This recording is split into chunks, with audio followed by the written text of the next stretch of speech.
Voilà. Eh bien, je crois que le temps est venu d'accueillir, comme l'a annoncé Jean-Denis Combrexel, M. Cédric O, le secrétaire d'État à la transition numérique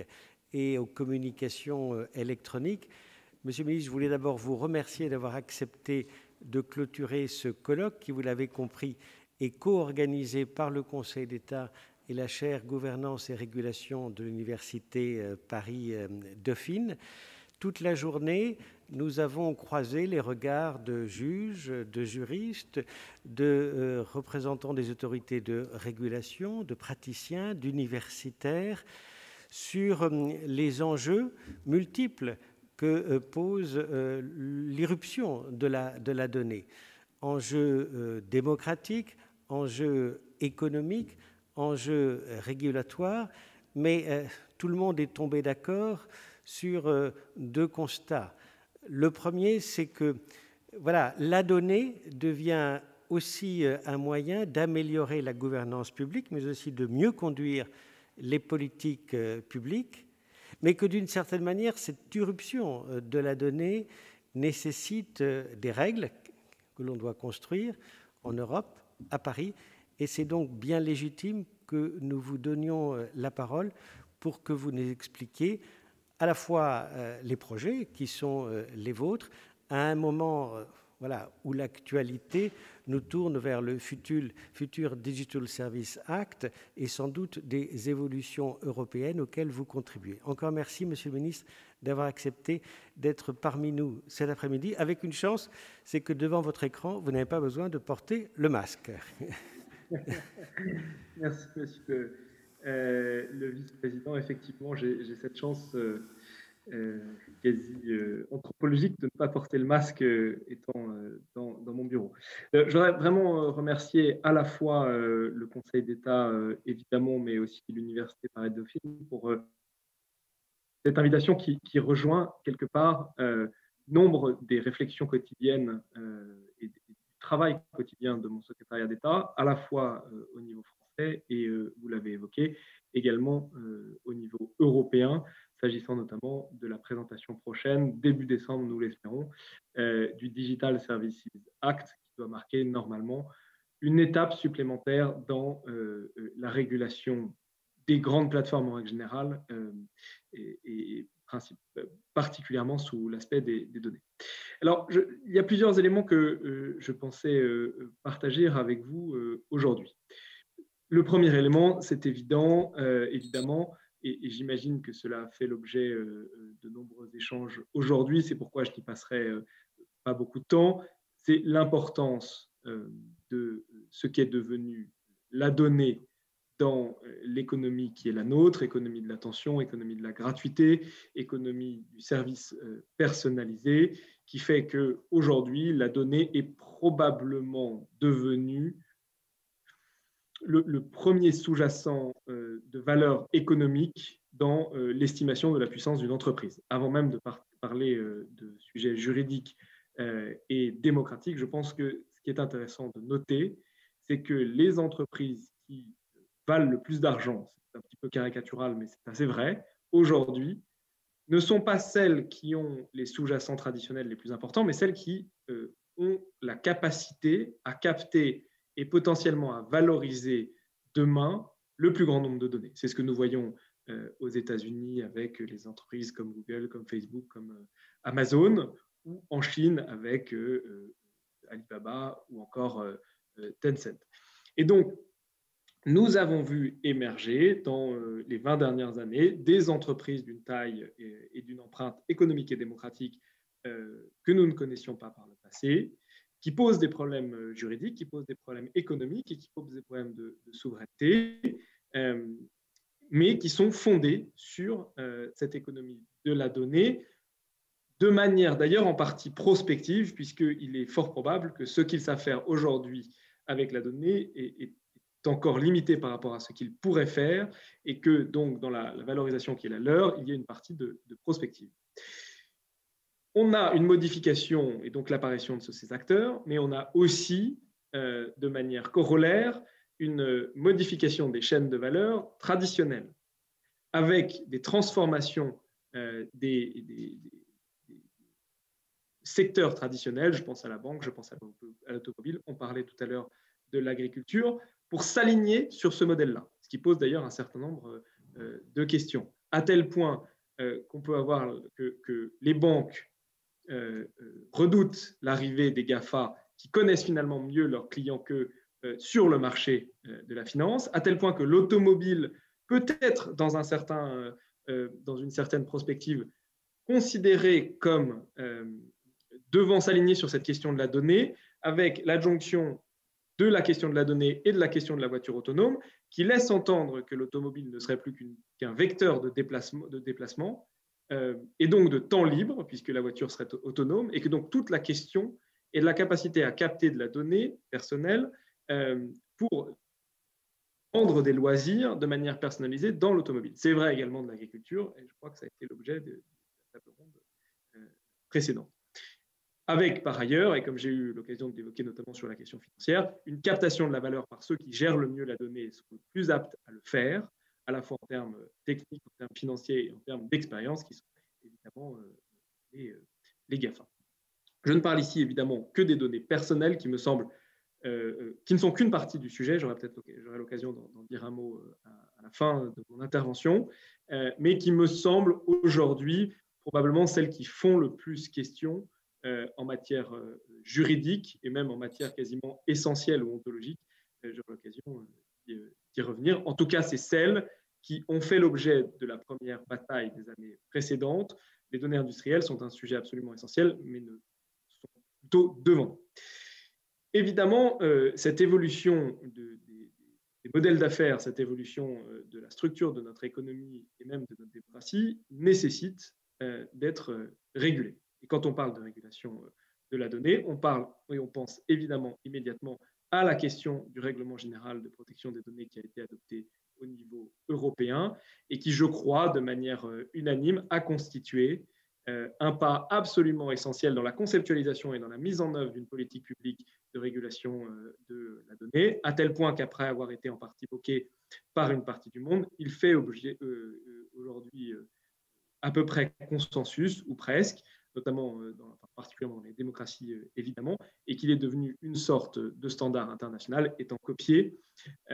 par des pays asiatiques, des États américains, avant peut-être, nous l'espérons, l'État fédéral. Je ne vais pas rentrer très précisément dans ce que dit le RGPD, je pense que les multiples intervenants d'aujourd'hui le connaissent mieux que moi, mais je crois qu'il est plus intéressant de se pencher sur la question de la suite à donner au RGPD et de la dialectique entre données et innovation. D'abord, est-ce que le règlement général de protection des données est suffisant? Il semble que non. Bien sûr, il a représenté un pas absolument traditionnel, notamment parce que c'était le premier et que parce qu'il a inversé un certain nombre de logiques. Mais comme toute législation pionnière, il pose un certain nombre de questions qui nécessitent probablement d'aller plus loin. D'abord, si l'on regarde les choses de manière assez lucide, il a certes conduit à rendre plus la main ou donner plus la main aux citoyens et aux consommateurs sur ces données personnelles, notamment on le voit tout le jour, chacun est capable de le constater sur son compte Google, sur son compte Facebook ou lorsqu'il se rend sur un site qui gère des données personnelles. Mais force est de constater, si à tout le moins si on considère qu'une partie du sujet qui est embarqué dans la problématique de la donnée est cette problématique de la mainmise d'un certain nombre de très grandes entreprises et d'un certain nombre de modèles d'affaires particuliers, il n'a pas inversé la logique et la mainmise de ces grandes entreprises, peut-être même au contraire, j'aurai l'occasion d'y revenir, et que la meilleure manière de s'en rendre compte est peut-être de considérer l'évolution de la capitalisation boursière de ces entreprises depuis le RGPD, qui n'a pas connu d'interruption, loin s'en faut. Est-ce que c'est un problème du RGPD en tant que tel, ou est-ce que c'est un problème qui est connexe au RGPD, ou en tout cas qui est en résonance avec le RGPD? J'ai plutôt tendance à penser que c'est la deuxième solution, mais en tout cas, ce que l'on peut constater, c'est qu'il n'est probablement pas suffisant pour rendre la main et inverser totalement la logique qui a été celle qui a prévalu jusqu'ici, même si, et je le répète encore une fois, il s'agit d'une avancée absolument majeure. Alors, on voit au niveau académique et au niveau de la recherche, mais également au niveau juridique, poindre pour aller plus loin que le RGPD, et sans rentrer dans des débats trop techniques et précis, un certain nombre de questions plus essentielles qui me semblent extrêmement intéressantes de devoir traiter autour de la question de la propriété des données et qui peuvent à un certain moment fonder peut-être la base ou le fondement d'une politique de la donnée dans les années qui viennent. Se posant une question finalement extrêmement essentielle de la propriété des données et de qui est propriétaire des données que je produis. Sur ce sujet, le droit actuel est extrêmement clair, mais si je puis me permettre, et comme nous sommes au Conseil d'État, je pense que c'est intéressant d'avoir cette réflexion sur le droit. La question de la propriété des données peut se poser en tant que telle. Aujourd'hui, dans la manière dont cela se passe, on postule que le propriétaire de la donnée est quelque part le service qui a été à l'origine de l'utilisation, enfin de la création de cette donnée. Je me déplace, je produis une donnée, une donnée de déplacement. Je ne vais pas dire que c'est la cartographie ou le téléphone qui en est propriétaire, mais en tout cas, la valorisation de cette donnée est à la main du service que j'ai utilisé, si tant est que je lui ai donné cette autorisation-là compte tenu du RGPD. Et la valorisation, que ce soit pour entraîner ces algorithmes, que ce soit pour ensuite la valoriser et la revaloriser et la revaloriser, puisque c'est l'économie d'Internet, est à la main de l'entreprise concernée. On pourrait, c'est le cadre, et en tout cas la volonté d'un certain nombre de travaux, inverser cette logique en considérant que je ne fais que louer, d'une certaine manière, des données qui me sont personnelles à une entreprise qui doit partager la valeur qui a été créée avec moi. Évidemment, on est ici un petit peu dans une prospective très poussée, mais je pense qu'il y a là un certain nombre de choses intéressantes à creuser. Qui pose un certain nombre de questions et qui pose un certain nombre de questions en soi et un certain nombre de questions connexes. D'abord, s'agissant de la donnée individuelle, on imagine à peu près ce que cela peut donner. Cela pose évidemment des questions de faisabilité, notamment dans le cadre de l'utilisation et de la réutilisation des données. Si, par exemple, une entreprise entraîne ses algorithmes sur ma donnée personnelle, et nombre des algorithmes utilisés aujourd'hui, en tout cas les plus poussés, sont entraînés sur de la donnée personnelle, on comprend qu'à un certain moment, si cet algorithme produit de la valeur, alors, de manière théorique, je pourrais toucher une infime part de cette valeur, en fonction de l'importance de ma donnée dans le jeu de données. Mais il est plus compliqué ensuite, lorsque l'algorithme est réutilisé et croisé avec d'autres algorithmes qui viennent d'autres données, qu'on assiste à une construction extrêmement compliquée, de tracer quelles données ont servi à quoi. Peut-être qu'un élément sur lequel il serait plus intéressant de travailler, et le gouvernement a souhaité missionner le député Éric Bothorel sur le sujet, c'est la progression de la notion de données d'intérêt général dans ce monde oligopolistique, ou peut-être pas que dans ce monde oligopolistique, considérant l'importance de la donnée pour la gouvernance publique, l'importance de la donnée dans le cadre, par exemple, de la gestion d'une pandémie comme celle que nous connaissons. Il pourrait être considéré soit parce que certains services sont devenus des services essentiels, soit parce que certains services peuvent être considérés parce qu'il n'y a qu'une seule cartographie, parce qu'il n'y a qu'un seul moteur de recherche, parce qu'il n'y a qu'un seul réseau social, comme possédant dans certains cas de figure très encadrés par la loi des données. Ces données peuvent être considérées d'intérêt général et donner lieu à une régulation. En tout cas, il me semble qu'il y a là quelque chose de plus intéressant à tirer et qui d'ailleurs fait partie des réflexions du Digital Services Act avec cette notion, et j'aurai l'occasion d'y revenir, de plateforme structurante et donc de la volonté de considérer que certaines plateformes ou certains acteurs sont devenus tellement importants qu'ils sont maintenant à considérer comme fournissant une infrastructure essentielle qui doit donner lieu, comme toutes les infrastructures essentielles, à une régulation spécifique. Si on complexifie un petit peu le raisonnement, la dialectique sur la question de la donnée est probablement même un peu plus compliquée que ce que je viens de dire, notamment parce que les données sont aujourd'hui, comme j'ai l'occasion de le dire, absolument essentielles à l'innovation et que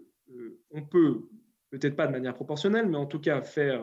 un corollaire entre le nombre de données à disposition d'un service et sa capacité d'innovation et sa capacité de création de valeur. Ce qui crée parfois une asymétrie de concurrence quand des acteurs chinois ou américains ne subissent pas les mêmes régulations que les acteurs européens sur leur terre nationale, peuvent donc entraîner leurs algorithmes sur l'acquisition de données, parfois dans certains cas extrêmes,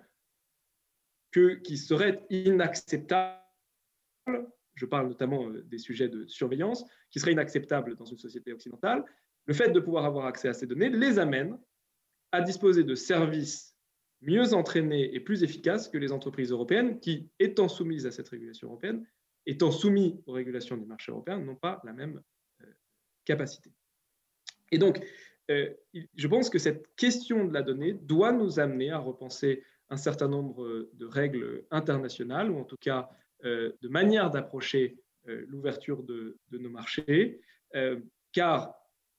si nous souhaitons nous-mêmes avoir des réglementations qui se conforment à nos valeurs,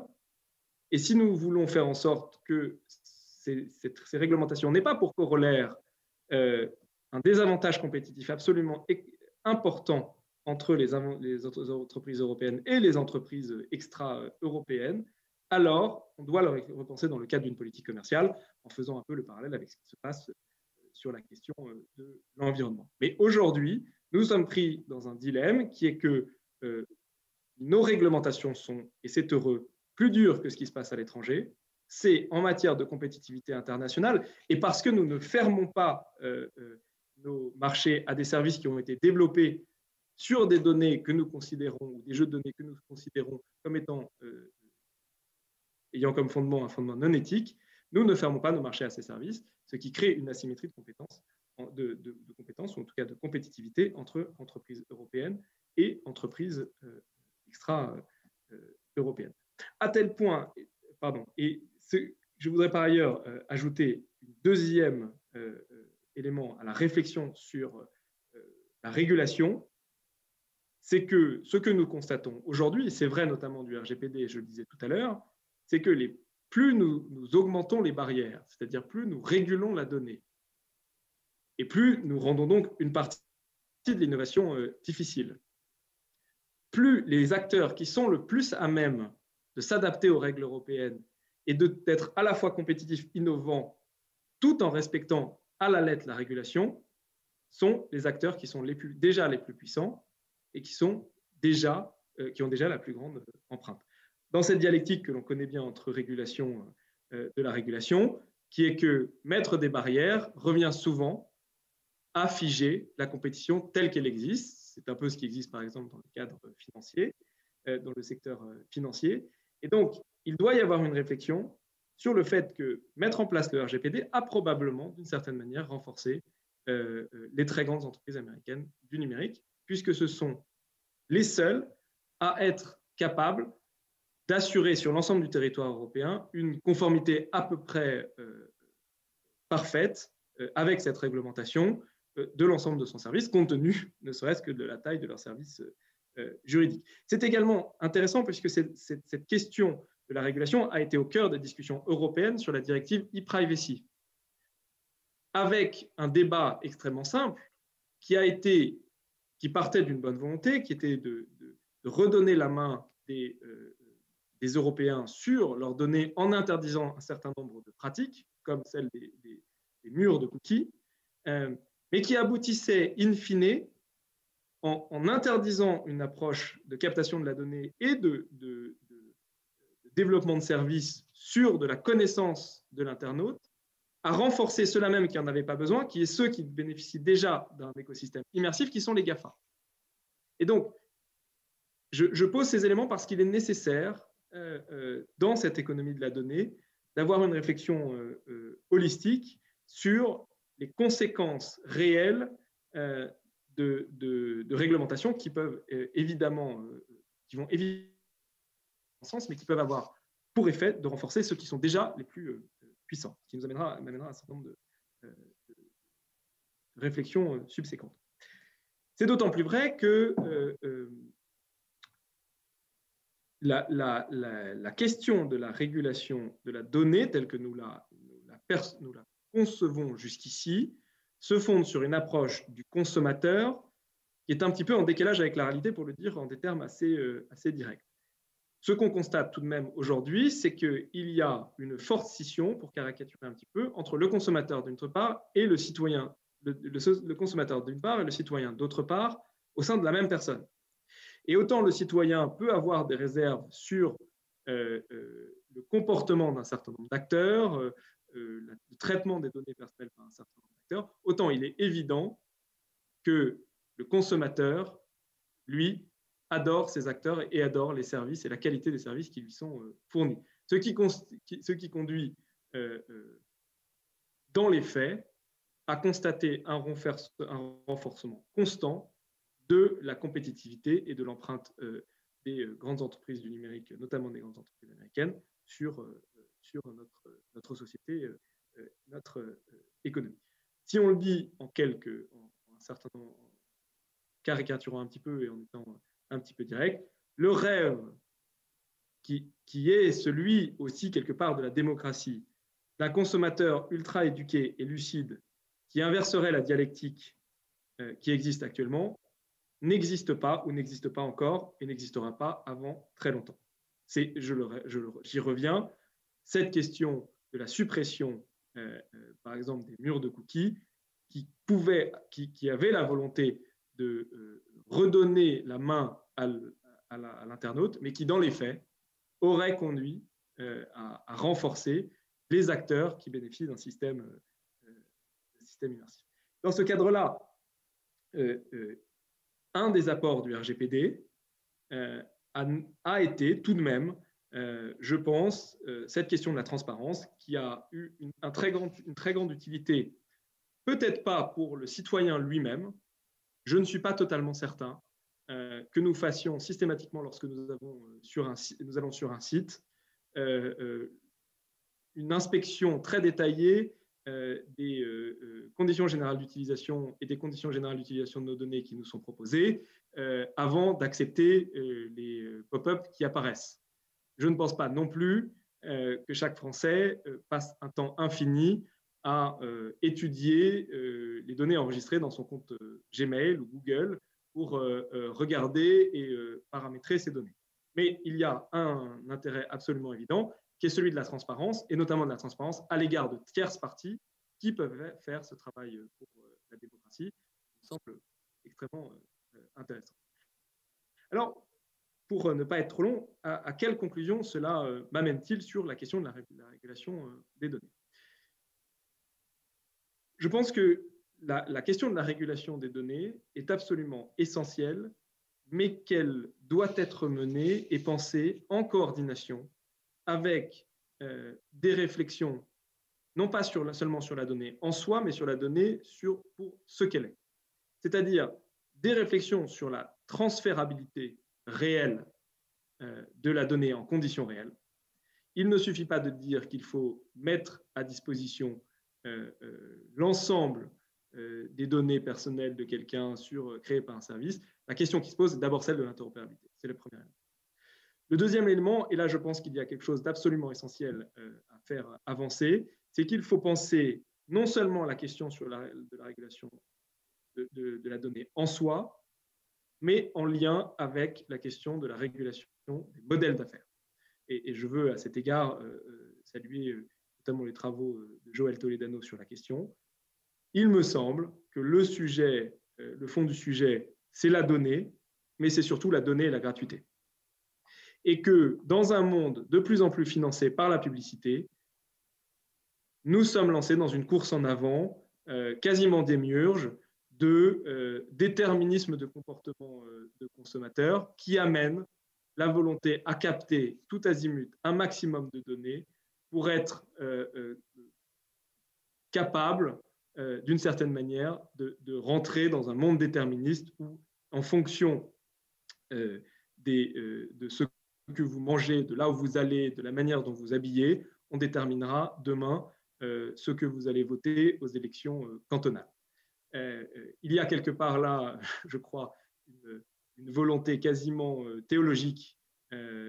liée et à la fois très consumériste. Mais en tout cas, je pense que le sujet, nous ne nous exonérons pas à terme d'une réflexion sur le business model. Et il est probable que la question de la gratuité doive être questionnée à terme, parce que je pense que tout part de là. Dernier élément duquel je pense que nous ne nous exonérerons pas, c'est une réflexion sur les capacités techniques de la puissance publique. Une des difficultés de cette économie de la donnée est sa complexité technique, compte tenu de l'intrication des données et de la construction, de l'utilisation d'algorithmes de plus en plus performants. C'est pour ça que nous avons créé au sein de l'État un pôle de savoir-faire en termes algorithmiques, partagé d'ailleurs avec un certain nombre de régulateurs, j'ai nommé le PEREN. En tout cas, je pense que la question de la capacité technologique de la puissance publique pour décoder et en fait pour aller dans vers beaucoup plus de transparence de ce qui se passe dans les plateformes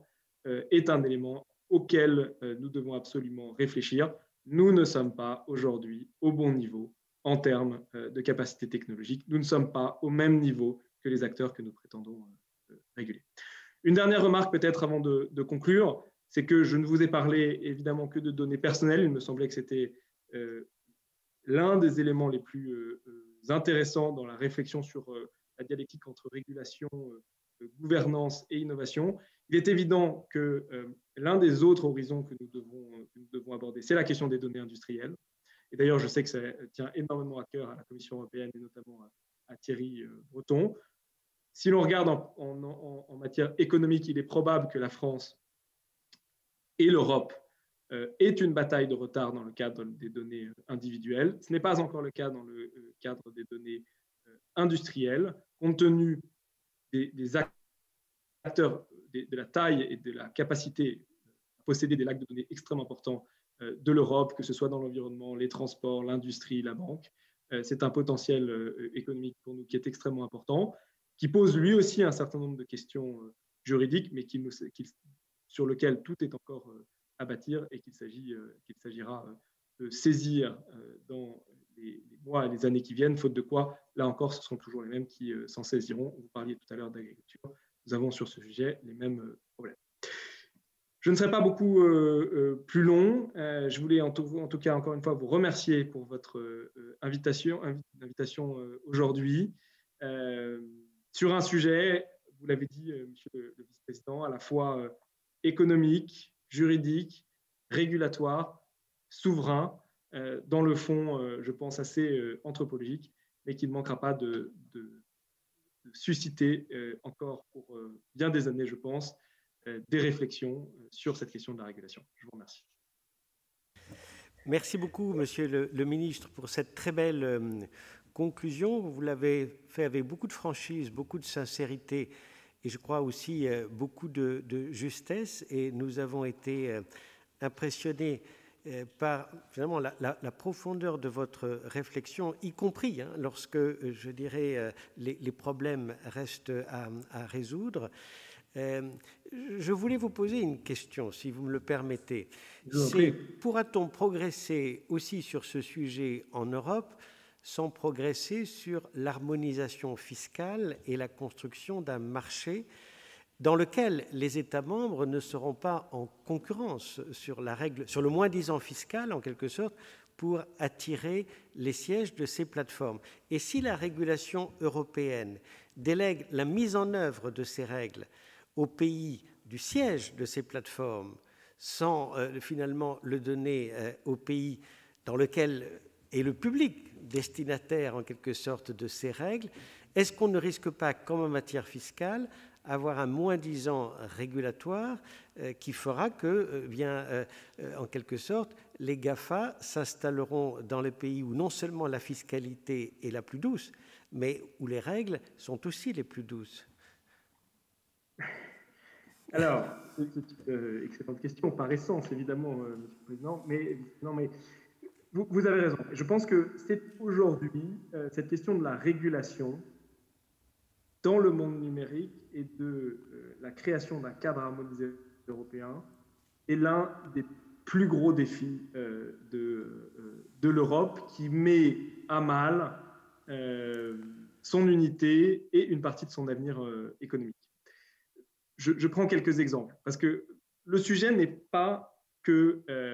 fiscal. Il est même, j'aurais tendance à dire, peut-être pas secondairement, puisque c'est extrêmement important symboliquement et